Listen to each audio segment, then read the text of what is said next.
Halo, assalamualaikum warahmatullahi wabarakatuh. Selamat datang kembali di channel Aku Vlog. Dalam beberapa hari terakhir ini, perhatian kita, warga Indonesia, khususnya publik bulu tangkis ataupun bulu tangkis mania, badminton mania yang suka dengan bulu tangkis, tentunya fokus dan perhatian kita mulai dari tanggal 8 yang lalu hingga kemarin ya, tanggal 15 Mei, itu tertuju kepada satu ajang ataupun perhelatan bulu tangkis yang dilaksanakan di Bangkok, Thailand, yaitu perhelatan Piala Thomas dan Piala Uber edisi tahun 2022, yang mana di dalamnya tentu ada partisipasi dari Indonesia. Bahkan untuk di Thomas Cup atau di kejuaraan bulu tangkis bergu putra, Indonesia statusnya sebagai juara bertahan sekaligus sebagai unggulan teratas, unggulan pertama untuk edisi kali ini, edisi tahun 2022 ini. Nah, baru saja kemarin kita menyaksikan pertandingan babak final Piala Thomas yang salah satu pesertanya, yang salah satu finalisnya tentunya adalah tim kebanggaan kita, tim nasional Indonesia, yang di partai puncak untuk perebutan gelar juara itu berhadapan dengan tim yang boleh dikatakan sebagai kuda hitam di turnamen ini, yaitu tim India.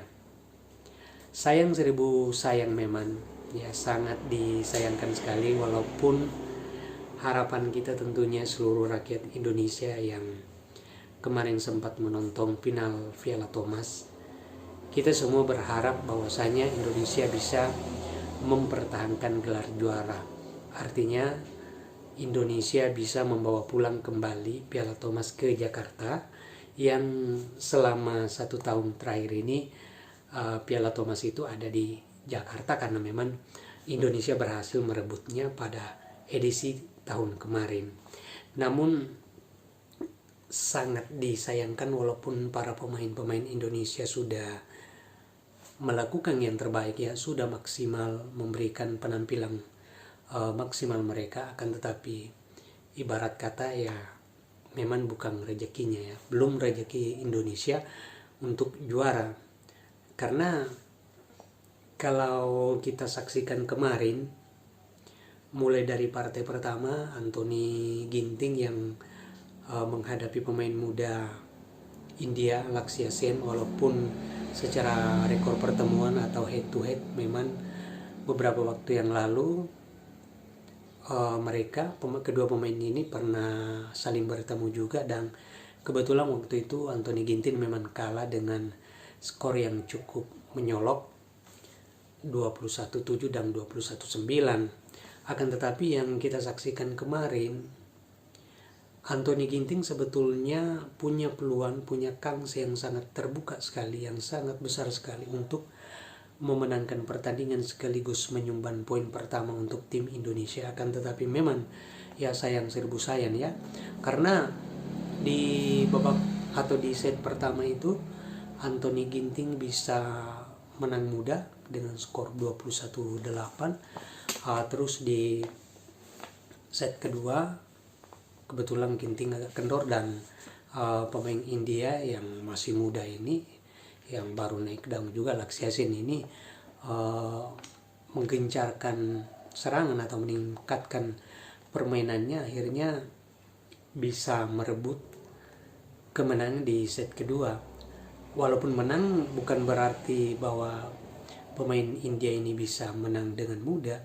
Anthony Ginting tetap memberikan perlawanan yang alot sebenarnya, akan tetapi memang harus mengakui keunggulan pemain India dan kalah di set kedua dengan skor 17-21. Nah, memasuki set ketiga Disinilah sebetulnya saya melihat kalau Anthony Ginting punya peluang yang sangat besar sekali untuk bisa meraih kemenangan, karena Ginting memulai set ketiga dengan sangat baik, dimana sampai pada interval pertama itu Ginting sempat unggul dengan 4 angka ya, pada skor 11-7 ya interval itu. Namun setelah terjadi pertukaran tempat, ya entah apa yang terjadi, pemain India bisa mengejar atau menyusul perolehan poin dari Ginting, dan pada akhirnya melalui sebuah pertandingan yang sangat seru sebenarnya, yang sangat alot, akhirnya Ginting harus mengakui keunggulan Lakshya Sen dan harus menerima kekalahan dengan skor 16-21. Jadi Ginting kalah dalam 3 set ya, dalam rubber game. Artinya poin yang sebetulnya harusnya poin pertama ini harusnya menjadi milik Indonesia, akan tetapi berpindah tangan menjadi milik India. Nah, yang tidak kalah menyakitkan tentunya adalah partai kedua, di mana kita tim Indonesia menurunkan pasangan dadakan sih sebenarnya, kan, tetapi kedua pemain yang dipasangkan ini adalah secara individu mereka punya kapasitas yang sangat mumpuni. Kevin Sanjaya sebagai peringkat 1 dunia saat ini bersama dengan Marcus Gideon, sedangkan Muhammad Ahsan itu berada di peringkat 2 dunia bersama pasangannya Hendra Setiawan. Jadi Kevin Sanjaya dengan Muhammad Ahsan dipasangkan untuk menghadapi ganda terbaik dari India, Satvik Rankireddy dengan Chirag Shetty. Ganda putra Indonesia ini sebetulnya bisa memulai pertandingan dengan sangat baik, di mana bisa merebut game 1 atau set pertama dengan kemenangannya, yaitu walaupun poinnya cukup ketat 21-18. Dan pada set kedua sebenarnya pasangan Ahsan Kevin sudah memimpin di angka 20, sudah lebih dahulu menginjak di angka 20, dan tinggal 1 poin yang dibutuhkan untuk mengunci kemenangan. Akan tetapi ya karena memang belum rezekinya, apa yang terjadi, pemain India justru bisa menyamakan skor di angka 20 sama, dan kemudian pada akhirnya bisa merebut set kedua dengan setelah melalui setting dengan skor 21-23 untuk keunggulan Satvik Rankireddy dan juga Chirag Shetty. Pada set ketiga harus diakui bahwa memang permainan Indonesia agak sedikit mengendor ya, terutama sekali di Ahsan, karena mungkin faktor umur juga tertentu. Dengan umur yang sudah tidak muda lagi, itu staminanya cukup terkuras secara signifikan, dan sementara lawan yang dihadapi adalah pemain-pemain muda yang notabene umurnya masih di bawah 25 tahun, artinya masih punya power yang besar, kuat untuk bermain sampai di game ketiga. Dan di set ketiga ini tidak seperti set pertama dan set kedua yang dimana Indonesia sebetulnya mendominasi permainan dan bisa memimpin dalam perolehan angka. Akan tetapi di set ketiga pemain India sudah mulai melewati ataupun memimpin perolehan poin, dan pada akhirnya Indonesia, pasangan Kevin Ahsan, harus menyerah dengan skor yang sangat ketat sebenarnya, yaitu 19-21. Walaupun kalah, tentu Ahsan dan Kevin memberikan perlawanan yang sangat keras sekali. Mereka sudah menampilkan permainan maksimal mereka, terbaik mereka, akan tetapi memang belum hokinya, belum rezekinya untuk memberikan kemenangan bagi tim Indonesia. Pada partai ketiga ini merupakan partai yang sangat krusial bagi kedua tim, yang mana menampilkan tunggal kedua Jonathan Christie melawan Kidambi Srikanth secara peringkat, dan head to head sebetulnya kita diuntungkan karena Jonathan Christie sedikit di atas. peringkatnya lebih tinggi ketimbang Kidambi. Begitu juga secara head to head Jonathan Christie sedikit unggul. Akan tetapi kenyataan berbicara lain kemarin di lapangan, di mana walaupun Jonathan Christie sudah mengeluarkan permainan terbaiknya, sudah maksimal memberikan perlawanan, akan tetapi harus menyerah di set pertama dengan skor 15-21. Kemudian pada set kedua sempat memberikan asa karena sudah menginjak lebih dahulu poin 20, akan tetapi berhasil disusul dikejar oleh Kidambi, dan pada akhirnya justru Kidambi Srikanlah yang meraih kemenangan setelah terjadi setting dengan skor 23-21. Dengan kalahnya atau tumbangnya Jojo, otomatis India sudah leading, sudah memimpin dengan skor 3-0, dan sebagaimana regulasi di Piala Thomas dan Piala Uber di babak gugur atau sistem gugur, apalagi termasuk babak finalnya ini, apabila satu tim sudah unggul dengan skor 3, sudah 3-0, itu berarti sudah dinyatakan sebagai pemenang tanpa harus memainkan lagi laga di partai keempat dan juga partai kelima. Sangat disayangkan sebetulnya, karena dalam turnamen ini Indonesia diunggulkan di tempat pertama sebagai unggulan pertama, sementara India itu hanya sebagai unggulan ke-6. Bukan sebetulnya sebagai negara yang terlalu diunggulkan untuk meraih Piala Thomas, seperti halnya negara-negara kuat di bulu tangkis lainnya seperti China Taipei, Jepang, Malaysia, dan juga Denmark. Justru beberapa negara kuat ini berhasil dikalahkan oleh India ya, yang mana di babak perempat final mengalahkan negeri jiran Malaysia, kemudian di babak semifinal mengalahkan negara Eropa, negara kuat juga di bulu tangkis yaitu Denmark, sama-sama dengan skor 3-2, dan puncaknya di partai final menghadapi juara bertahan sekaligus unggulan pertama Indonesia, dan India justru menang dengan skor yang telak 3-0. Ini sangat disayangkan sebenarnya, walaupun tidak sesuai dengan ekspektasi kita, di mana kita sangat berharap bahwasanya Indonesia bisa membawa pulang kembali Piala Thomas ke Jakarta, ke tanah air, ke Ibu Pertiwi tercinta.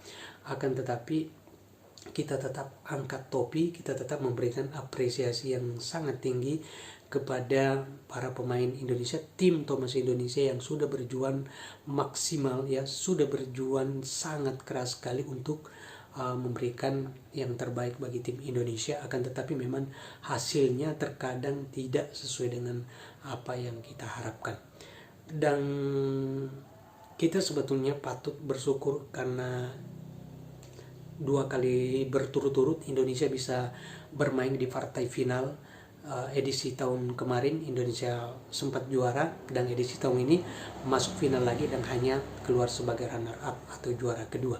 Untuk tim Uber yang pada tahun ini memainkan ataupun mengirimkan pemain-pemain muda, para serikandi muda, pencapaiannya memang hanya sampai di babak perempat final, akan tetapi menurut saya ini sudah sangat maksimal sekali, ini sudah sangat realistis sekali. Ini adalah sebuah pencapaian yang luar biasa. Kenapa? Karena sebetulnya kita hanya mengirimkan pemain-pemain muda ya, yang rata-rata berumur 20 tahun ke bawah. Bahkan banyak yang ada yang masih berumur 18, ada yang umur 19, ada yang masih, intinya masih terlalu muda sekali ya. Kita berhasil menginjakkan kaki di partai perempat final dan harus mengakui kekalahan, keunggulan dari tim kuat juara bertahan Cina yang dikalahkan Korea di babak final. Walaupun hanya pencapaiannya sampai di babak perempat final, akan tetapi tentu dari turnamen ini kita bisa memetik hikmah pelajaran yang sangat berharga, di mana untuk kedepannya harusnya PBSI memberikan kesempatan yang lebih banyak lagi kepada pemain-pemain muda ini untuk menimba pengalaman sekaligus jam terbang ya, supaya mereka bisa berbicara di kompetisi ataupun di turnamen-turnamen level elit dunia, seperti halnya dengan Super 300, Super 500, 750 dan juga Super 1000. Karena sebetulnya Indonesia punya pemain-pemain potensial yang punya bakat, yang punya potensi yang sangat besar sekali. Sebutlah misalnya di tunggal putri ada Koman Ayu Cahyadewi dan juga Bilkis Prasista yang sempat menarik perhatian karena terutama sekali Bilkis Prasista yang sempat mengalahkan Akane Yamaguchi di babak perempat final. Ini sebuah pencapaian yang sangat luar biasa. Kemudian di ganda juga masih ada pemain-pemain muda yang sebetulnya kalau diberikan kesempatan dan jam terbang untuk menambah pengalaman mereka, tidak menutup kemungkinan 1 atau 2 tahun ke depan mereka bisa berbicara lebih banyak di event-event yang lebih tinggi. Sebut misalnya pasangan Amalia Cahaya Pratiwi dan Febriana Dwi Puji Kusuma.